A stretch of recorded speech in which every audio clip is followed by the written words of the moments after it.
کہ کبھی کرسی کسی کو ملی اور کبھی کرسی کسی کو ملی اور ابھی کرسی کسی اور کو ملی ہے کہ جس کی لاٹھی اسی کی بھینس. تو جب لاٹھی کبھی کبھی لاٹھی بدلتی ہے. اور رحمۃ اللہ وبرکاتہ. آپ نہ جائیں، میں آپ کے احترام میں کھڑے ہو کر ہی کچھ دیر بات کروں گا. جو حضرات بیٹھے ہیں آپ ہمارے سر کے تاج ہیں. جو لوگ میرے کھڑے ہیں میں ان کے احترام میں تھوڑی دیر کھڑے ہو کر ہی بات کروں گا. آپ کو اللہ کا واسطہ آپ نہ جائیں، یہ آپ کا احسان ہے کہ کم سے کم کھڑے ہو کر تو سن رہے ہیں.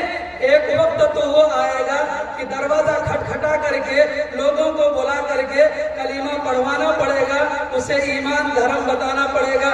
یہ تو بڑا احسان ہے آپ کا کہ آپ تشریف لے آئے، پنڈال کے اندر ہیں، کم سے کم کھڑے تو ہیں. اس لیے کھڑے رہنے والے آپ کو میں بیٹھنے کے لیے نہیں کہتا ہوں، لیکن آپ سے گزارش ہے کہ آپ کھڑے کھڑے ہی سماعت کر لیں. کیا بعید ہے کہ آپ کے کھڑے ہونے کی کیفیت میں اللہ رسول کی باتوں کو سننا شاید آپ کو بیٹھنے پر مجبور کر دے. اس لیے میں یہ بات کہا کرتا ہوں کہ منزل سے آگے بڑھ کر منزل تلاش کر، منزل سے آگے بڑھ کر منزل تلاش کر، مل جائے تجھ کو دریا سمندر تلاش کر. میرے بھائی گھر چھوڑ کر تو آ ہی گئے تو کھڑے کیا رہنا ہے، بیٹھ ہی کر کے سن لیتے ہیں. ادب کے ساتھ، احترام کے ساتھ نبی کی مجلس میں آئے ہیں، سنت کے مطابق سن لیتے ہیں. میرے نوجوانوں، دو چار باتیں بے ترتیب، اور میری ماں اور بہن بغیر کسی ترتیب کے کچھ باتیں میں کروں گا. اصل بات تو ہمارے بعد جو آ رہے ہیں خانقاہ رحمانی منگیر کے استاد حدیث جناب مولانا مفتی و قاضی معین کوثر صاحب قاسمی، ان کی بات ہوگی جو موتی کے، جو علم کے موتی بکھیریں گے. اور ہم سے پہلے جو صاحب گئے وہ تو راہ سلوک کے ایک بہت بڑے شناور تھے، اور اس سے پہلے جو بات چیت ہو رہی تھی وہ تو قرآن و حدیث کے ہمارے درمیان میں یہ سمجھیے کہ گوہر لٹا رہے تھے. قرآن و حدیث کے وہ مسائل کو جو ہمارے یہاں عمومی طور پر پائے جاتے ہیں ان کو بیان کر رہے تھے.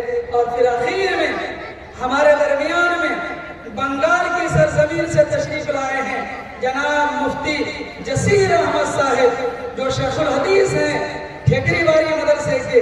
ان کا ولولہ انگیز اور علمی خطاب ہوگا، آپ اس کو سماعت کر کے جائیں گے. میں جوانوں سے ایک بات کہتا ہوں، ایک بات میری ماں بہنوں سے ہوتی ہے، دو چار باتیں بے ترتیب کے ادھر ادھر کی ہوتی ہیں. پہلی بات میں جوانوں سے یہ کہتا ہوں کہ جوانوں، آپ اپنی زندگی کا مقصد بتاؤ اور بناؤ، اور اس کے مطابق، اس نصب العین کے مطابق زندگی گزر بسر کرو، ورنہ آنے والا وقت آپ کو بخشے گا نہیں. وَتِلْكَ الْأَيَّامُ نُدَاوِلُهَا بَيْنَ النَّاسِ. حالات بدلتے رہتے ہیں. آپ 75 سال کے اندر میں دیکھا کہ کبھی کرسی کسی کو ملی اور کبھی کرسی کسی کو ملی اور ابھی کرسی کسی اور کو ملی ہوئی ہے. کچھ لوگ کہتے ہیں کہ جس کی لاٹھی اسی کی بھینس. تو جب لاٹھی کبھی کبھی لاٹھی بدلتی ہے اور کبھی کبھی ہاتھ بدل جاتا ہے، تو اگر لاٹھی ایک ہی ہے تو آج آپ کے ہاتھ میں لاٹھی ہے تو اس لاٹھی کو آپ گھما رہے ہیں، اور کل لاٹھی کسی اور کے ہاتھ میں آ جائے گی، پھر وہ لاٹھی کو گھماتا رہے گا.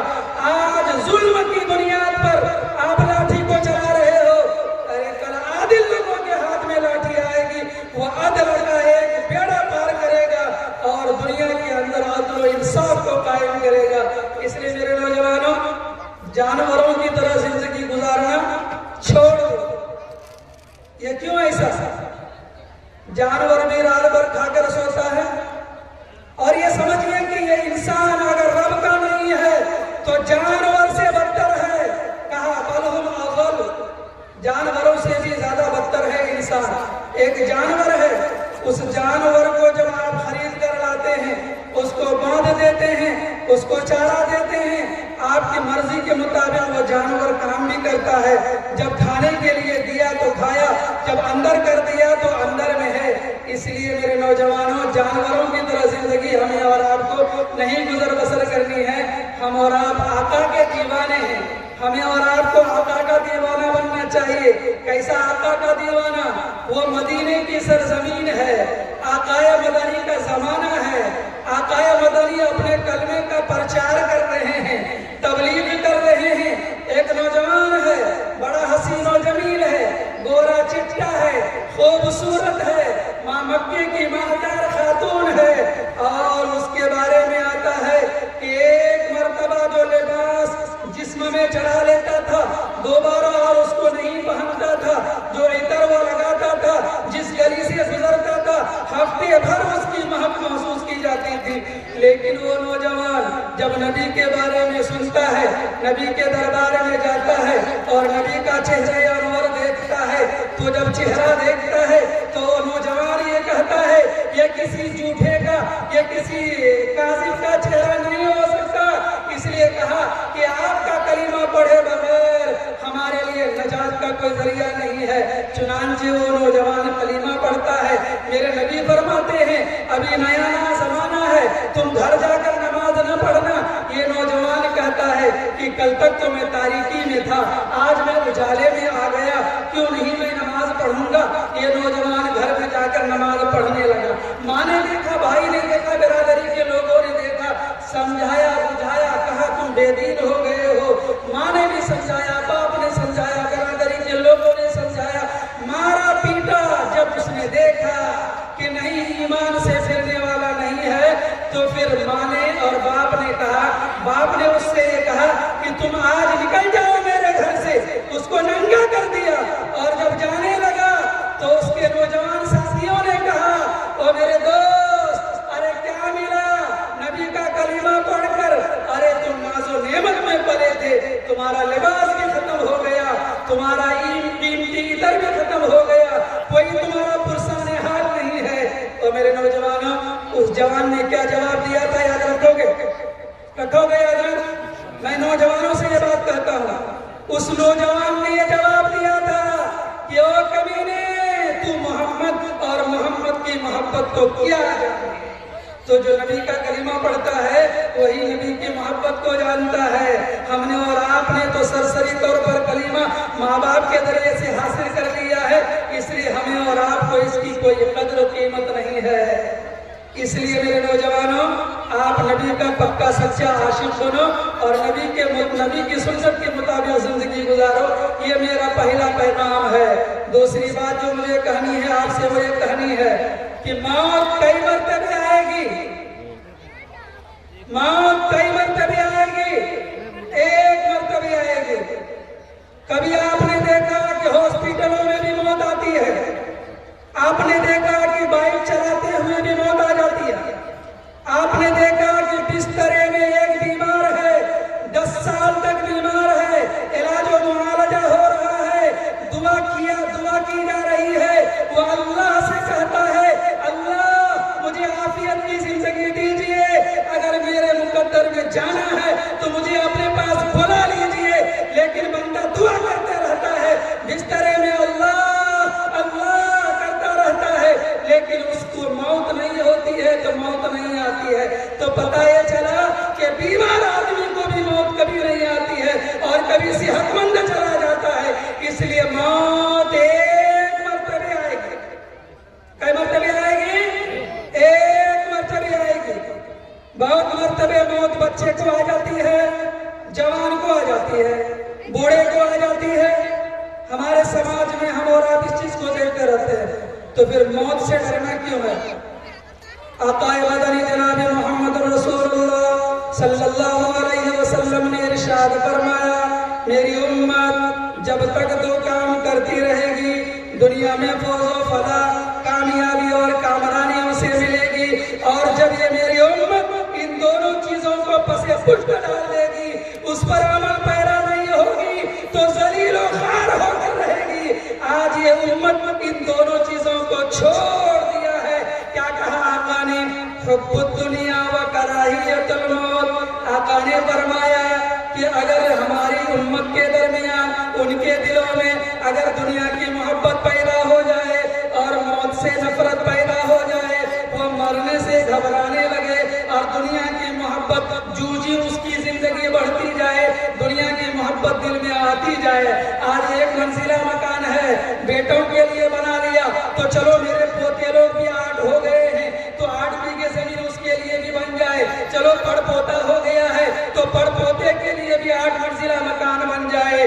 تو میرے دوستو, فرمایا آقا مدنی جناب محمد رسول اللہ صلی اللہ علیہ وسلم نے کہ یہ امت جب تک موت سے نفرت کرتی رہے گی اور دنیا سے محبت کرتی رہے گی, یہ امت اس دنیا میں ذلیل و خوار ہوتی رہے گی. اس لیے آقا نے فرمایا موت کو گلے لگاؤ اور موت سے محبت پیدا کرو اور دنیا سے نفرت پیدا کرو کہ دنیا تو آنی جانی ہے. کل میرے دادا کے پاس تھا, باپ کے پاس آیا, باپ کے پاس تھا, آج میرے پاس آیا, آج میرے پاس ہے, کل میری اولاد کے پاس جائے گی, کل میری اولاد کے بعد میرے پوتوں کے پاس آنے جانے والی ہے. یہ عقل میں آنے والی بات ہے نا کہ غلط ہے؟ یہی نہ ہو رہا ہے. اس کے لیے ہم اور آپ ڈر رہے ہیں. میری دکان کا کیا ہوگا, میرے مکان کا کیا ہوگا, میرے بارسوئی کی زمین کا کیا ہوگا, میرے محل کا کیا ہوگا, میری دکانداری, میری سروس, میرا عہدہ, میری لیاقت, میری صلاحیت کا کیا ہوگا. یہ لوگ ڈرتے ہیں اور موت سے بھاگتے ہیں. ارے موت تو ہر حال میں آ کر رہے گی. اور میرے نوجوانوں جو دہلی جاتے ہو, ممبئی, ہریانہ, پنجاب جاتے ہو اور پٹنی کی سرزمین پہ جاتے ہو, ارے محمد کا دیوانہ بن کر جاؤ, حوصلے کے ساتھ جینا سیکھو اور یہ سمجھو کہ موت ایک مرتبہ آئے گی اور آنی ہوگی تو آ کر رہے گی. دنیا کی کوئی طاقت نہیں بچا سکتی ہے. اس لیے موت سے ڈرنا نہیں ہے اور دنیا کی محبت دل میں پیدا نہیں کرنی ہے. کہا ایک آدمی سمندر میں چلتا ہے, اگر کشتی میں پانی داخل ہو جائے تو یہ بتائیے کہ وہ کشتی بھور کو لگے گی؟ آپ لوگ کشتی پر سوار ہوتے ہیں, ادھر ندیاں بہت ہیں, اس کشتی میں, ناؤ میں اگر پانی بھر جائے تو اس میں ٹین رکھا جاتا ہے, لوگ اس سے پانی کو نکالتے رہتے ہیں. یہ بتائیے کہ اگر کشتی کے اندر مکمل پانی بھر جائے تو یہ زمینہ والی ندی میں یہاں سے چلنا شروع کریں گے سیلاب کے موسم میں, تو کیا اس پار آپ کی کشتی پار لگے گی؟ نہیں لگے گی نا. وہ کشتی تو وہی سمندری میں غرق ہو جائے گی. تو ہمارے اور آپ کے دل میں یہ جو ناؤ ہے, یہ جو پانی ہے, یہ جو دولت ہے, ہمارے اور آپ کے دل کے اندر جو ہے, تو ہمارے اور آپ کی آخرت کی زندگی کی جو کشتی ہے وہ کیسے پار لگے گی؟ نہیں لگے گی نا. اس لیے دوسرا پیغام تو یہ ہے کہ آپ موت سے محبت کرنا سیکھیے. موت سے نفرت کرنا یہودیوں کی عادت ہے, موت سے نفرت کرنا عیسائیوں کی عادت ہے. اسے یہ معلوم ہے دنیا میرے لیے جنت ہے, آخرت میں جانے کے بعد تو ٹھکائی ہی ٹھکائی ہوگی, اس لیے وہ ڈرتے ہیں. آقا نے فرمایا کہ ایمان والوں کے لیے کہ الموت جسر یوصل الحبیب الی الحبیب, موت ایک پل ہے, ایک حبیب دوسرے حبیب سے ایک پل پار کر کے ملنے جاتا ہے. اللہ کے نبی نے ہم سبوں کو حبیب کہا اور اللہ کو بھی حبیب کہا. ہمیں موت آئے گی, ہم اس موت کے پل پر سوار ہو کر رب کے دربار میں پہنچیں گے. ایک حبیب کی ملاقات دوسرے حبیب سے ہوگی. موت سے ڈرنا کیا ہے؟ ارے کہیں پر اگر کوئی مقابلہ ہو تو ہمارا سنویدھان میں یہ بات کہتا ہے کہ اپنے بچاؤ کے لیے آپ اگر اس کو مار دیتے ہیں تو آپ مجرم نہیں ہیں. کیا یہ ہمارا سنویدھان یہ نہیں کہتا ہے اگر کوئی ہم پر حملہ کرنے آتا ہے, اگر ہم اس کے اپنے بچاؤ کے لیے اگر اس کی جان چلی جاتی ہے تو ہمارا دستور بھی یہ کہتا ہے کہ ہم مجرم نہیں ہے. تو دوسری بات تو یہ ہے کہ موت سے گھبرائیں گے نہیں. اور تیسری بات جو مجھے کرنی ہے وہ یہ کرنی ہے, بات ہمارے مفتی صاحب کی ہوگی.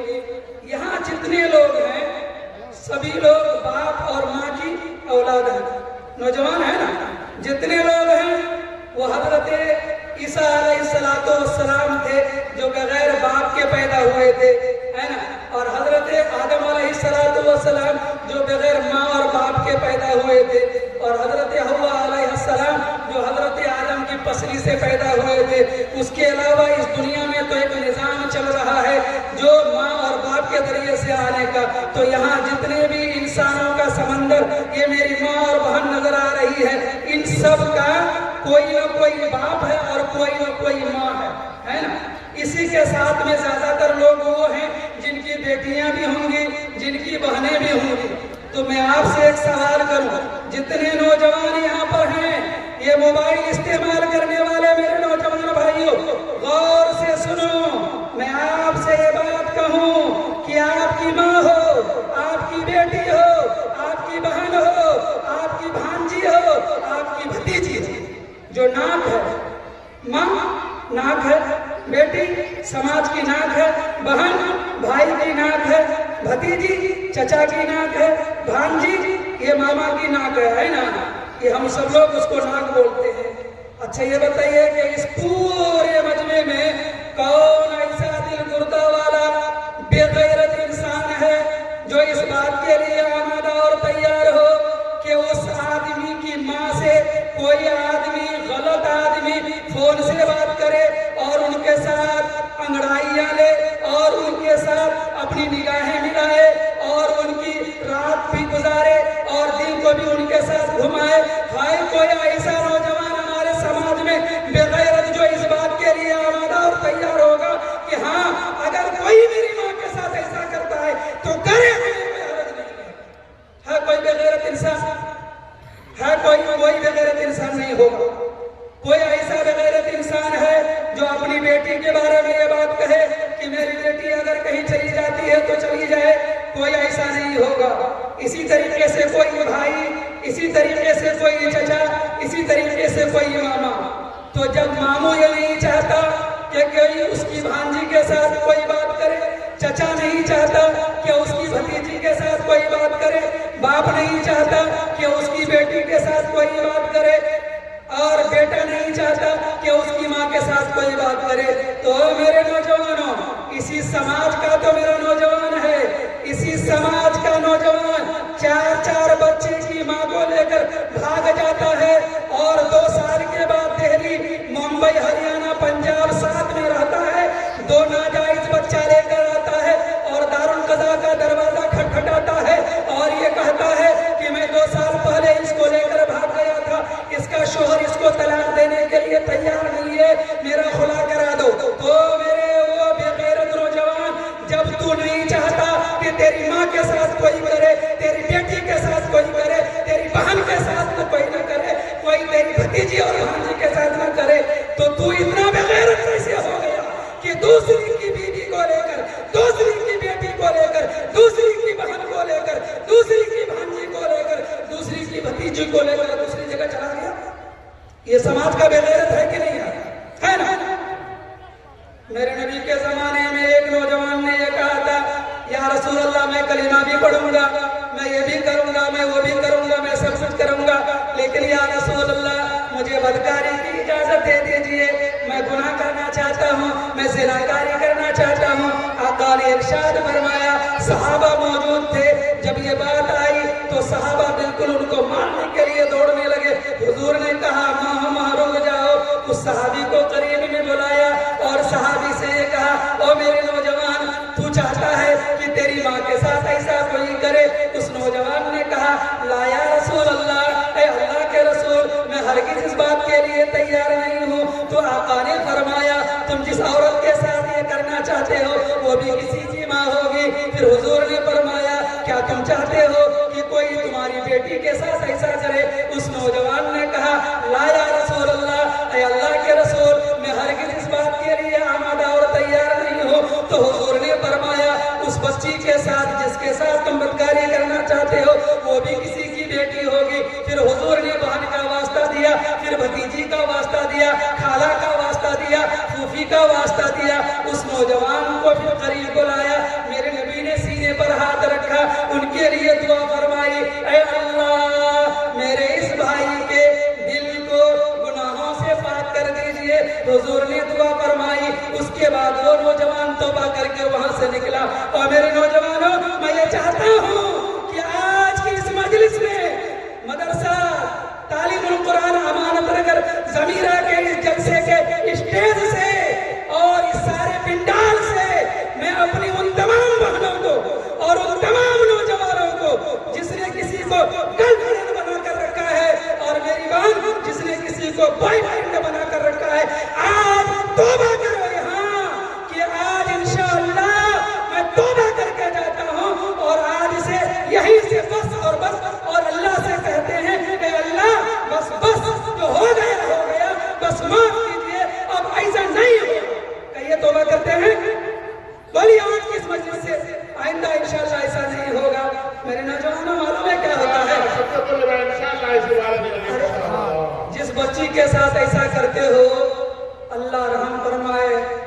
4 بچے کی ماں ہوتی ہے یار، وہ بچے یا تو ماں کی ممتا سے بے گھر ہو جاتے ہیں، باپ کے پاس اگر بچے گئے تو ماں کی محبت نہیں ملی، وہ سوتیلی ماں کیا دیکھے گی، باپ بیچارہ کیا کر سکتا ہے، ماں کے پاس اگر آ جائے تو آپ کو معلوم ہے جن کا باپ نہیں وہ کسی کام کا نہیں، وہ بچے بیکار ہو جاتے ہیں۔ اور میرے نوجوان ان بچوں کی زندگی برباد کرتے ہو، اپنے خاندان کو بدنام کرتے ہو، وہ لڑکی جہاں شادی ہوئی تھی اس کے سسرال والوں کی ناک کٹا دیتے ہو، اس لڑکی کے میکے والوں کی ناک کٹا دیتے ہو۔ تمہارے ایک غلط قدم کی وجہ سے سماج بدنام ہو رہا ہے، برباد ہو رہا ہے، سماج کے اندر میں ان کے گھر والوں کو سر جھکا کر چلنا پڑتا ہے۔ یقین مانو جیسی کرنی ویسی بھرنی، جیسا کرتے ہو کل ویسا بھرو گے۔ ایک واقعہ اس سلسلے میں بتاتا ہوں، عرب کے زمانے کا واقعہ تھا۔ ایک لڑکا لڑکی آپس میں ایک دوسرے پر فریفتہ ہو گئے۔ لڑکی کے والد نے کہا نا یہاں رشتہ نہیں ہوگا، اور لڑکے والد نے کہا نا ہم اس جگہ رشتہ نہیں کریں گے۔ دونوں نے آپس میں تال میل کیا، ملایا، پلان کیا۔ وہ زمانہ موبائل کا نہیں تھا، یہ زمانہ موبائل کا ہے۔ دونوں لوگوں نے ملا کر کے پلاننگ کر کے مشورہ کیا کہ رات کے 3 بجے فلاں ندی کے کنارے میں ہم لوگ حاضر ہوں گے۔ لڑکی نے کہا میرے پاس ایک اونٹنی ہے جو بہت تیز رفتار ہے، اس میں دونوں لوگ سوار ہو جائیں گے، ندی پار کر جائیں گے، اور اس پار جانے کے بعد پھر ہم لوگ اپنے من کے مطابق شادی کریں گے اور زندگی گزاریں گے۔ بہرحال بات دونوں کی طے ہوئی اور آیا ندی کے کنارے میں رات کے 3 بجے۔ اب لڑکی سوار ہو گئی اونٹنی پر اور لڑکے سے یہ بات کہتا ہے کہ تم اونٹنی کو ہانکتے ہوئے چلو اور یہ دریا پار کر لو گے، تب دونوں بیٹھ جائیں گے۔ تو لڑکے کا کہنا تھا کیا بات ہے، ارے تم بیٹھ کر جاؤ گی تو میں بھی اس میں بیٹھ جاتا ہوں، کیا حرج کی بات ہے، اونٹنی دونوں کو لے کر چلے گی۔ تو اس لڑکی نے یہ کہا کہ تم سمجھتے نہیں ہو، اصل میں اس اونٹنی کی عادت یہ ہے کہ جب بیچ ندی میں جاتی ہے تو بیٹھ جاتی ہے، اور جب بیٹھ جاتی ہے تو جلدی اٹھتی نہیں ہے۔ تو جب یہ بیٹھ جائے گی اٹھے گی نہیں تو پھر صبح ہو جائے گی، لوگ ہمیں پکڑ لیں گے، پھر ہمارا پلان فیل ہو جائے گا۔ تو کہا ایسا کیوں؟ کہا ایسا اس لیے کہ یہ میرے گھر کا پالتو اونٹ ہے، اس کے باپ کے اندر بھی یہی عادت تھی، اس کی ماں کے اندر بھی یہی عادت تھی۔ جب اس پر ہم لوگ سواری کرتے تھے اور ندی میں لے کر جاتے تھے تو بیچ ندی میں جا کر بیٹھ جاتی تھی۔ تو اس لڑکے نے یہ کہا کہ نا اب ہم بھاگ کر شادی نہیں کریں گے۔ تو اس لڑکی نے کہا کیا ہو گیا بھائی، ارے اتنے دنوں سے تعلق ہے، آپس میں چھپ چھپ کر ملنا ملانا، بڑے پلان کے بعد یہاں تک پہنچے، آخری مرحلہ تھا، اب کیوں پیچھے ہٹ رہے ہو؟ اور میرے نوجوان یاد رکھو گے میرے نوجوان، اور یاد رکھے گا، یاد رکھیے گا نا۔ اس نوجوان نے جو خوبصورت سا جواب دیا، اس نے یہ کہا ہم اشرف المخلوقات ہیں، اللہ نے ہمیں انسان بنایا، وہ ایک جانور ہے، جب اس جانور کے باپ کی فطرت، اس جانور کی ماں کی عادت اس کی بیٹی میں منتقل ہو سکتی ہے، تو کیا میری اور تمہاری عادت، میری اور تمہاری فطرت میرے بچوں میں اور میری بچیوں میں منتقل نہیں ہوگی؟ کہا کہ کہیں ایسا نہ ہو کہ کل تمہاری بیٹی کسی اور کو لے کر بھاگ جائے اور کل میرا بیٹا کسی اور کی بیٹی کو لے کر بھاگ جائے، اس لیے مجھے ایسا رشتہ نہیں کرنا ہے، چلو واپس گھر چلو، رشتہ مقدر میں ہے تو پھر ہو جائے گا، نہیں مقدر میں ہے تو جہاں منظور ہے وہاں رشتہ ہو جائے گا۔ تو دیکھا ایک جانور کی فطرت ایک جانور میں منتقل ہو رہی ہے، تو تم جو کسی کی لڑکی کو لے کر بھاگ کر جاتے ہو تو کیا تمہاری یہ فطرت تمہاری بچی میں منتقل نہیں ہوگی کہ نہیں ہوگی؟ اس لیے میرے نوجوانوں یاد رکھو، یہ دوسری بات ہوئی۔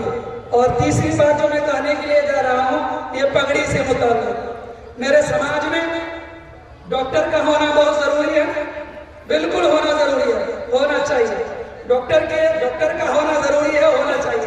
کیوں؟ اس لیے کہ وہ بھی فرض کفایہ ہے۔ اچھا، وکیل کا ہونا بھی ضروری ہے، وہ بھی فرض کفایہ ہے، جج کا ہونا بھی ضروری ہے، وہ بھی فرض کفایہ ہے۔ اسی طرح ایک سچا رہنما رہبر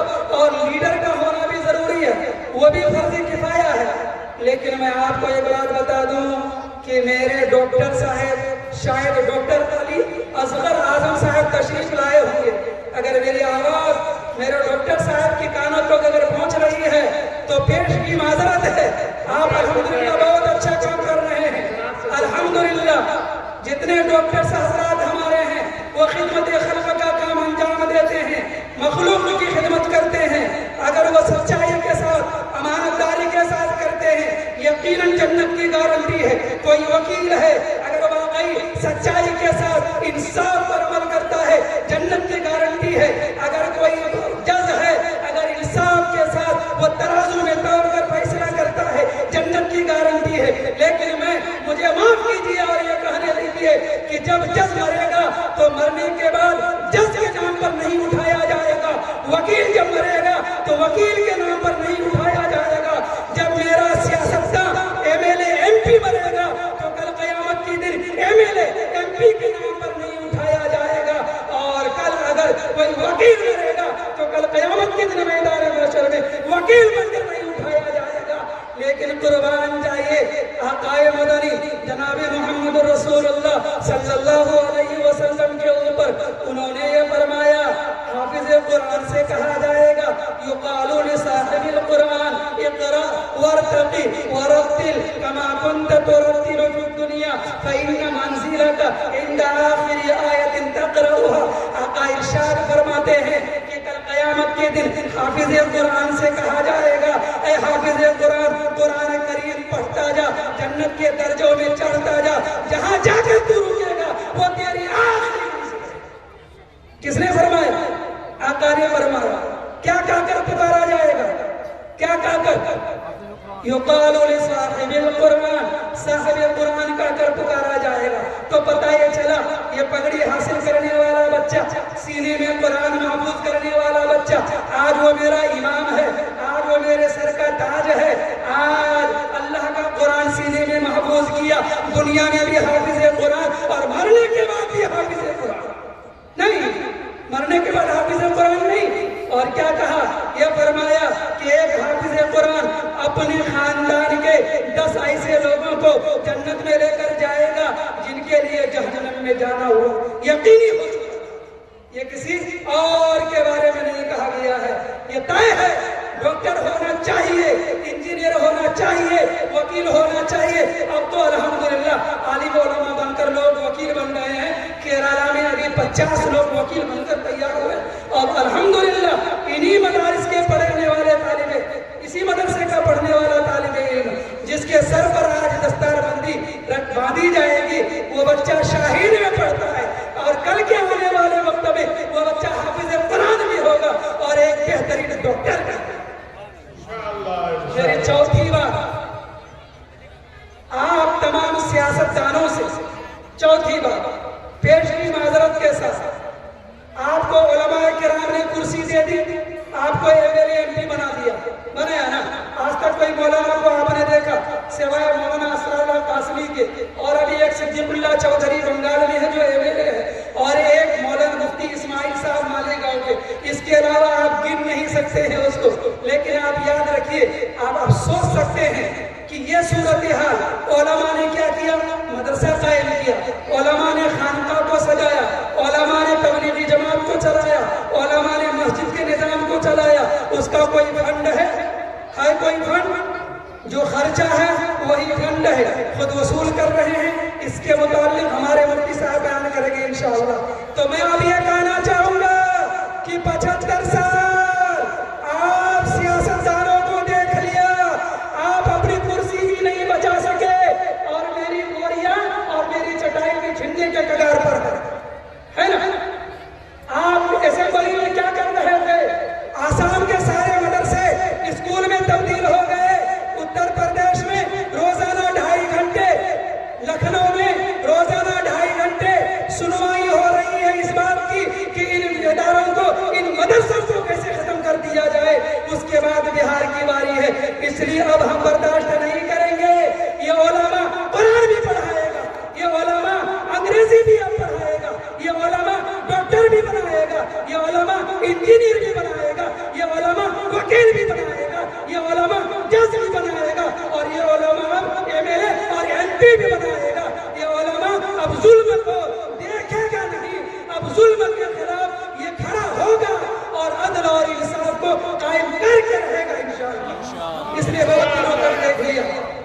اب میری آخری بات میری ماں بہن سے. میری ماں بہن، لڑکیوں کے بھاگنے میں 202% میری ماں بہن کا ہاتھ ہوتا ہے. آپ اپنی بیٹی کو، اپنے سماج کی اس بچی کو صبح آپ کے ساتھ، شام کو آپ کے ساتھ، دن کو آپ کے ساتھ، رات کو آپ کے ساتھ، وہ رابطہ کیسے ہو گیا غیر مرد سے، غیر لڑکے سے؟ باپ بیچارہ کیا کرے؟ بچی بڑی ہو گئی، آمنا سامنا ہوا، الیکس ہے، بیٹی ٹھیک ہو، بس اتنا ہی تو باپ کرے گا. بیچارہ 6 گھنٹے کی ڈیوٹی دن بھر کرتا ہے، رات بھر تھک ہار کر سوتا ہے. یہ ماں کی ذمہ داری ہے کہ بیٹی کس سے بات کر رہی ہے، اس کی صبح کہاں گزر رہی ہے، اس کی شام کہاں گزر رہی ہے، اس کی رات کہاں، اس کا دن کہاں. اس لیے میری ماں بہن یاد رکھو، ایک بچی کے بھاگنے میں زیادہ تر قصور میری ماں اور بہن کا ہوتا ہے. اس لیے یاد رکھنا، کل قیامت کے دن حضرت فاطمہ الزہرا تمہیں بخشے گی نہیں، تمہیں بخشے گی نہیں، تمہیں بخشے گی نہیں. حضرت فاطمہ الزہرا ارے تمہارا آنچل پکڑے گی اور یہ سوال کرے گی کہ فاطمہ کا پردہ تم نے تار کیا، تم نے اپنی بیٹی کو اس بات کے لیے آمادہ اور تیار کیا، اور اس کے لیے گواہ موجود ہے، اس کے لیے میں خود گواہ موجود ہوں. وہ بچی آتی ہے، دارالقضا میں کہتی ہے کہ میری ماں کا اس میں ہاتھ تھا، میری ماں نے مجھے بھگوایا. اس لیے میری ماں بہن، آپ کی ذمہ داری بنتی ہے کہ آپ اپنی بیٹیوں کی، اپنی بہوؤں کی، اپنی بھتیجی کی، اپنی بہن کی، اپنے سماج کی بیٹی کی حفاظت کرو، اور آپ 4 کام کرو. وقت زیادہ ہو گیا، میں اپنی بات کو اب اسی پر ختم کرتا ہوں، اور پھر اس کے بعد جو ہمارے مفتی معین کوثر صاحب ہیں وہ آئیں گے. مزید اور بھی ہمارے بڑے شیخ الحدیث صاحب تشریف لائے ہیں، پھر دستار بندی کا منظر ہوگا. بس آخری بات یہ کہ درد دل کے واسطے پیدا کیا انسان کو. اور میرے بھائیوں، درد دل کے واسطے پیدا کیا انسان کو. اس کسی کا جو دل دکھاتے ہو، کسی کے جو آہ لیتے ہو، کیا کہا؟ اتقی دعوت المظلوم، مظلوم کی دعا سے بددعا سے بچو. بتاؤ کہ کسی کا دل دکھا کر کے، کسی کی دنیا تاریک کر کے، کسی کی دنیا برباد کر کے تم اپنا محل بناتے ہو، اپنا سنسار سجاتے ہو. یہ بتاؤ کہ یہ انسانیت کا کام نہیں ہے. درد دل کے واسطے پیدا کیا انسان کو، ورنہ طاعت کے لیے کچھ کم نہ تھے کروبیاں. فرشتے جو رکوع میں ہیں وہ رکوع میں، جو سجدے میں ہے سجدے میں. جو ایک مرتبہ بیت معمور کا طواف کر لیا، قیامت تک موقع نہیں ملے گا. اتنے فرشتے ہیں عبادت کے لیے. ہم کو اور آپ کو درد دل کو بانٹنا ہے، ایک دوسرے کے دکھ درد کو سہنا ہے اور سمجھنا ہے. اللہ رب العزت ہمارے جوانوں کو قبول فرمائے، ہمارے ماں اور بہنوں کو قبول فرمائے. باقی باتیں انشاءاللہ ہمارے مفتی معین کوثر صاحب جو خارقہ رحمانی منکر کی سرزمین سے تشریف لائے ہیں، آج ان کے یہاں امتحان